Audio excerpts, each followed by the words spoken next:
Yeah, well, okay. Hi, my name's Jan Taylor, and I'm a student in the speech class. And my informative speech for my final exam is on issues surrounding immigration, negatives and positives, how it relates to the cultural relations, and how it impacts our United States economy. My career path is an associate's degree in international business and cultural relations. With me here is my good friend, student, partner in study, Jackie. I want to go ahead and cite my work sites. My work site page here, I did some studying from Bidwell Alley on the Obama immigration actions bring relief for college students. That was written back in 2014 of November 2014. And Terry Carter wrote an article, Trump's crackdown on illegal immigrants lacks guidelines for businesses that the ones that hire them. And that was written in March 2017. Another one of my work sites was going to come from Reinventing the Melting Pot, and that's a couple of stories that were written and edited by Tamar Jacoby. I want to start out by just bringing up the point of United States immigration. The Department of Immigration comes out with a report every year, and last year they issued 10,891,000 non-immigrant work visas, which was really pretty cool because if you get a chance to look here, the nationalities range from Asia, 46%, South America, 20%, North America and Central America comes out to be about 19%, Europe 5%, and Africa 10%.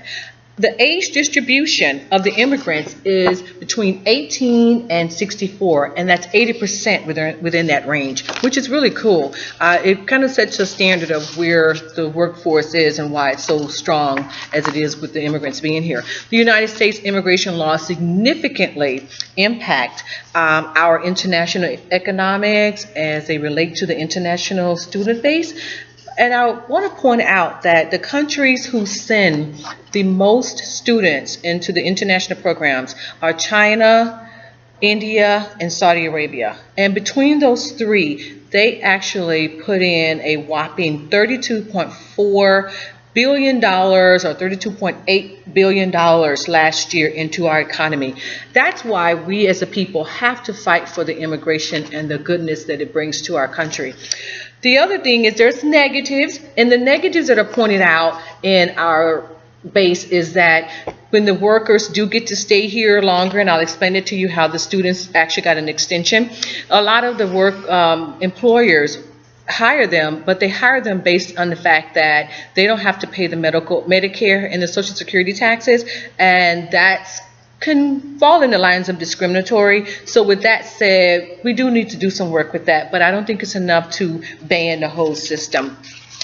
Back many years ago, President Bush, what he did was he extended the international student stay from 12 months to 17 months. And from that, it was created that the students came over and they had to study in the program called STEM, and that's science, technology, engineering, and math.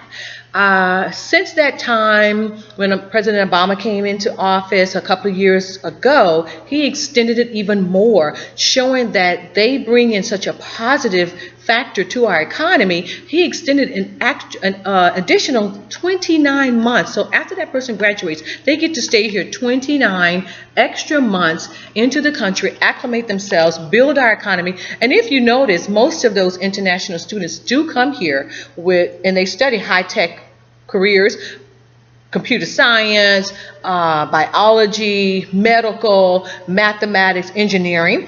And what President Obama did was he went in and he did some studying with the students and found out that maybe they need to add some other courses, and they added microbiology, they added video like graphing and filming special effects, they added some psychology related classes and courses.